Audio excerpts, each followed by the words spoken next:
संस्कृताय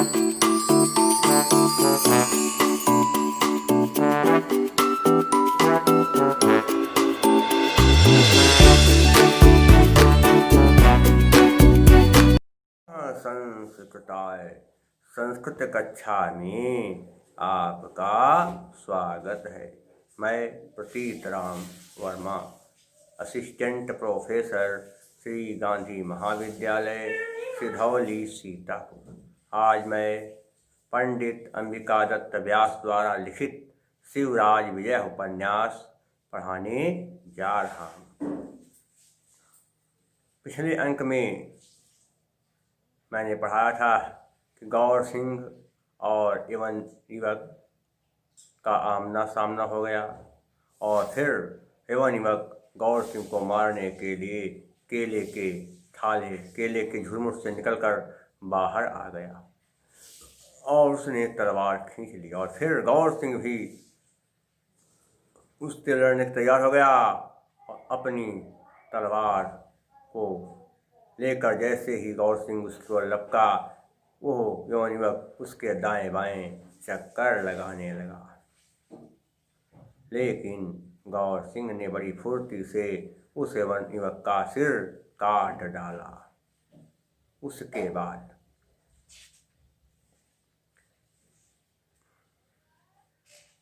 अथ मुनिरप दाडिम कुसुमास्तारणा छिन्नायाम्यु गाढ़रुधिर दिग्धायां जलदगार चतायां चितायाम्यु वसुधायां शयानं वियुज्यमान भारतभूम आलिंगन्तम्यु निर्जीवी भवद अंगबंध चारण परम शोणित संघात व्याजेनान्तः। कहने मतलब हुआ, इसके बाद मुनि ने भी दाडिम कुसुमास्तारण, दाडिम कहते अनार के, और अनार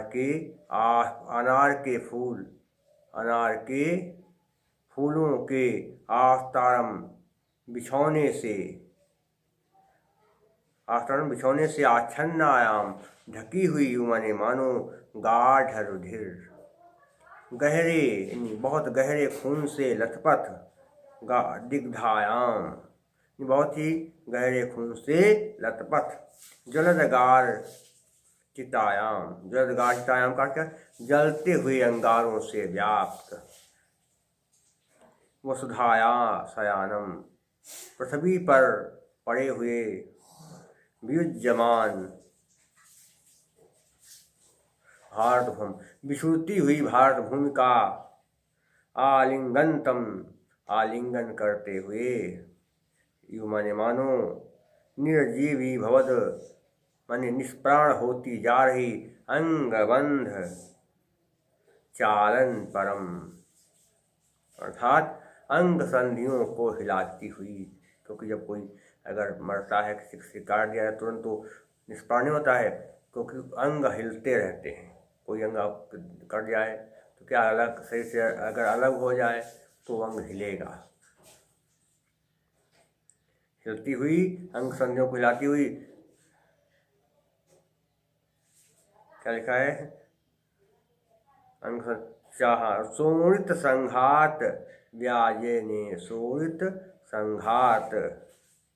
व्याजेनान्तः अर्थात लाल रंग के प्रवाह के बहाने अंतः स्थित रजो राशिम्योदग्रम, यानी अंदर स्थित रजोगुणों को उदग्रंतम माने उगलते हुए या बाहर निकालते हुए कलित सायंतन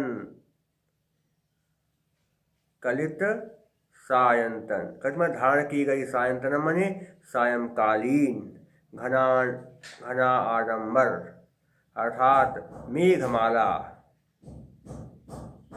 के समान विभ्रम सतत अर्थात मेघमाला के समान लीला धारण करती हुई ताम्रचूर्ण भक्षण अर्थात ताम्रचूर्ण मुर्गे का भक्षण करने के पाप से ताम्रीकृतम लाल बनी हुई सी छिन्न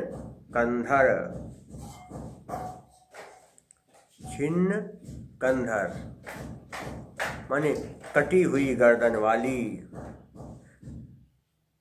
यवन हतकम अवलोक्य सहर्ष साधुवादम, कटी हुई गर्दन वाली उस दुष्ट यवन युवक की गर्दन को देख करके सहर्ष साधुवाद, बहुत ही प्रसन्नता से साधुवाद दिया। पूरा अर्थ देखिए। इसके बाद कहाँ पर क्या है? इसके बाद मुनि भी वहीं आ गए जहाँ पर गौर सिंह ने उस यवन युवक को मारा था। वह यवन युवक उस यवन युवक का शरीर अनार के फूलों के बिछौने से ढकी हुई, अनार के फूलों के बिछौने से ढकी हुई, गहरे खून से लथपथ, जलते हुए अंगारों से व्याप्त, गिरी हुई दृश्यावली के समान लग रहा था। कहने मतलब ये था कि उस यवन युवक की गर्दन कट चुकी थी, उसका सिर कट चुका था और उसका शरीर खून से ऐसे लथपथ था जैसे लगा था कि अनार के फूलों का बिछौना यहाँ पृथ्वी पर बिछा दिया गया है, या ऐसा लग रहा था कि जलते हुए अंगारों की चिता यहाँ पर जो है लगा दी गई है, जलते हुए अंगारों की चिता यहाँ पर पड़ी हुई है, जल रही है या सुलग रही है। चिता के समान, चिता पर जब कोई लाश होती है, जलाई जाती है, चिता जब बहुत लाल लाल हो जाती है, जब जल जाती है, अगर लकड़ियाँ सारी जल जाती हैं तो अंगारे लाल लाल दिखाई देते हैं। वैसे ही चिता के समान पृथ्वी पर पड़े हुए उस यवन युवक को गुरुजी देख रहे थे और सोच रहे थे कि भारत भूमि को छोड़ करके ये अभी युवक जा रहा है, इसलिए भारत भूमि का आलिंगन करने के लिए पृथ्वी पर लेट गया है और इसके अंग की सारी जो है कोशिकाएं निष्प्राण हो रही हैं, लेकिन फिर भी छटपटाती हुई लाल अंग सारे जो है इसके क्या है निष्प्राण हो रहे हैं, लेकिन फिर भी वो अंग थोड़ा बहुत हिल रहे हैं और लाल लाल रक्त के साथ साथ इसके अंग हिल रहे हैं, इसके अंगों में लाल लाल रक्त बह रहा है। तो इसके अंगों से लाल लाल खून बह रहा है, इसका मतलब है कि रजोगुण को बाहर निकाल रहा है। ऐसा लग रहा था कि मानो संध्याकालीन लाल वर्ण के मेघों की लीला चल रही है। उसको देखकर ऐसा लग रहा था कि लाल लाल मेघ संध्या के समय लाल लाल मेघ आकाश में घूमड़ रहे हैं, ऐसा उस युवक को देख करके लग रहा था। साथ ही साथ उस दुष्ट यवन युवक की गर्दन को देख करके लग रहा था कि मानो मुर्गा खाने के पाप से इसकी गर्दन जो है पश्चाताप कर रही है। ऐसे यवन युवक को देख करके गुरुजी ने गौर सिंह को साधुवाद दिया, उसको शाबाशी दी। सरोमोद गमंच लिखा है। क्या किया? रोमांचित होकर, रोमोद गमन, रोम धन उद्गम, आदगुणा से उकाव बना और फिर उद्गमन धनचा, ना के वाचा है, इसलिए अनुस्वार यही पर सवर्ण के नियम से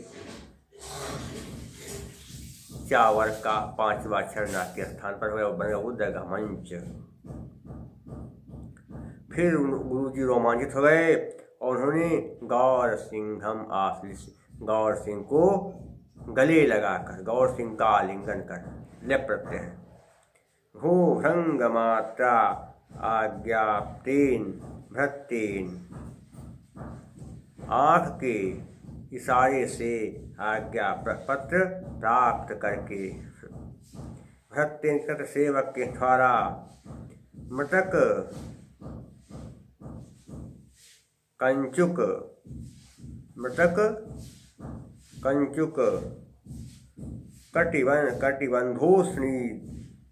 कटिबंधोष्णीदादिक अन्विष्या आनीतम पत्रमेकम आदाय सगणः सकुटीरम प्रविवेश।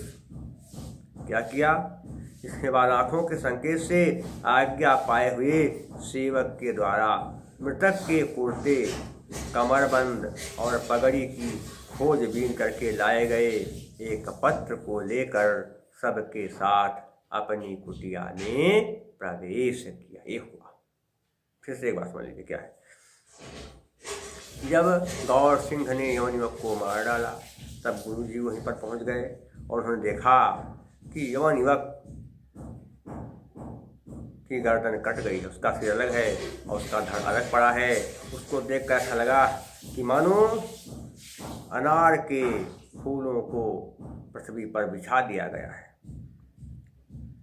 जलती हुई चिता के अंगार पृथ्वी पर बिछे पड़े हैं।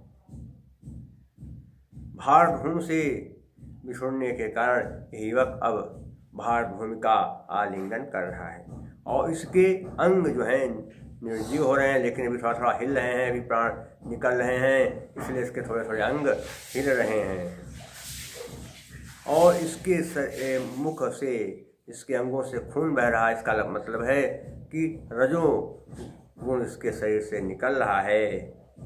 और जैसे संध्याकालीन या संध्या के समय, जैसे संध्या के समय जब आकाश में बादल छा जाते हैं तो उन बादलों पर लाल लाल किरणें पड़ती हैं तो उन बादलों का रंग भी काला दिखाई देता है और जब वो बादल उमड़ते हैं, घूमते हैं तो बड़े अच्छे लगते हैं। वैसे ही लाल बादलों के समान यवन युवक का सिर और धड़ लग रहा था कि यवन युवक ने मुर्गा खाया है। उसके पाप से ही जो है इसका ऐसा हाल हुआ है और उसका पाप ही जो है खून के रूप में बाहर निकल रहा है। तो गुरु जी आ गए और उन्होंने गौर सिंह को शाबाशी दी, साधुवाद दिया और रोमांचित हो करके उन्होंने गौर सिंह को गले से लगा लिया, अर्थात उसका आलिंगन किया। और फिर इसके बाद आँखों के संकेत से उन्होंने अपने एक सेवक को आज्ञा दिया कि जाओ मृतक का कुर्ता, इसके कमरबंद और पगड़ी को जो खोल कर देखो उसमें क्या क्या है। तो उस सेवक ने उस यवन युवक की कुर्ता, पगड़ी और कमरबंद को खोल कर देखा तो उसमें एक पत्र मिला और उस पत्र को लेकर गुरुजी सबके साथ कुटिया के अंदर आ गए। ये हो गया। देखिए यहाँ पर क्या है, व्युज्यमान में साँच प्रत्यय है और इसके अलावा ताम्रस्य चूड़ा या ताम्रस्य चूड़ भी लगा, ताम्रस्य चूड़ षष्ठी तत्पुरुष समास। छिन्न कंधर, कट गई है कंधर इसकी, छिन्न कंधर यस्य सह, वो भी समास। अवलोक में लेप प्रत्यय है। और इसके अलावा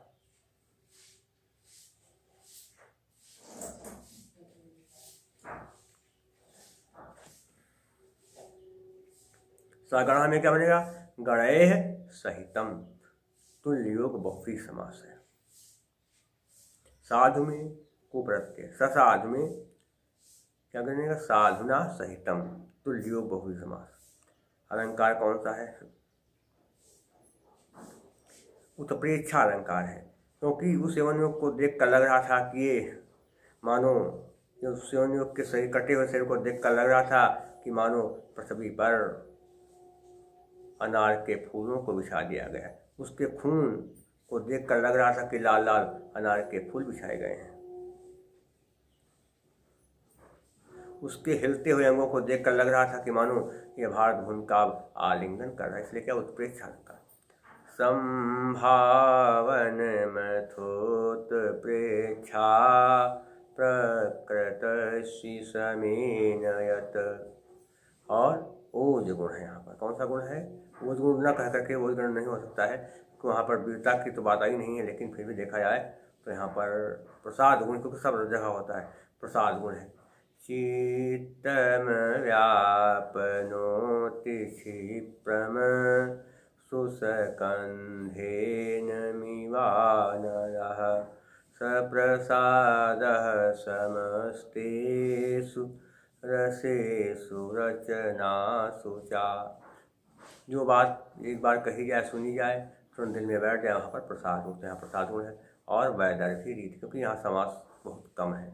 माधुर्य व्यंजक वर्णय रचना ललितात्मका अवृत्तिरल्पवृत्तिरवा वैदर्भीरीतिरीष्यते। वैदर्भी और भारती। आज शिवराज विजय का आज शिवराज विजय का प्रथम निश्वास समाप्त हो गया, और ये शिवराज विजय भी जो आपके पाठ्यक्रम में था आज ये पूरा हो गया। कुल मिलाकर के 24 अंकों में शिवराज विजय समाप्त हुआ है। हमें आशा है कि आप इस सारे 24 वीडियो को देखेंगे और सारी बातें समझ जाएंगे। तब तक के लिए नमः संस्कृताय।